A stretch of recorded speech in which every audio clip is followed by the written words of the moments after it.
नमस्कार मंडळी, मी सुप्रिया स्वागत करते का छोट्याशा मिनी ब्लॉगमध्ये. मी जे मॅट हातामध्ये घेतलेलं आहे ना, त्याच्या डिटेल्स मी तुम्हाला देते. पण त्याआधी ना पहाटे पहाटे मला जाग आलेली आहे. सणवार म्हटले की पहाटे जाग येतेच.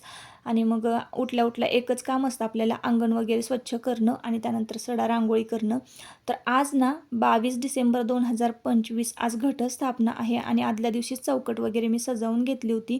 बऱ्यापैकी सगळं साहित्य जे आहे घटस्थापनेचं ते गोळा करून ठेवलं होतं. देव वगैरे उजळून घेतले होते, भांडी वगैरे स्वच्छ करून ठेवली होती.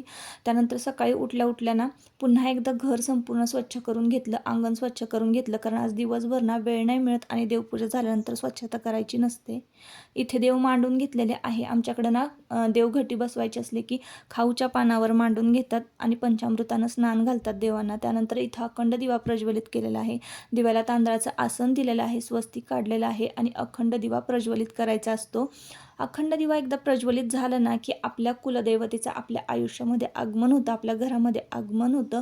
त्यानंतर मातीचा घट स्वच्छ धुवून घ्यायचा, त्यामध्ये पाणी भरायचं, स्वस्तिक काढायचं, माती पसरवायची एका पत्रावळीवर, 7 किंवा 5 प्रकारचे धान्य पेरायचे आणि त्यावर घट बसवायचा. आता या घटावर कोणी नारळ ठेवतं, कोणी वेळणी ठेवतं. तर घटामध्ये की नाही सुपारी, रुपयाचं नाणं आणि दुर्वा सुद्धा सोडायचे असतात.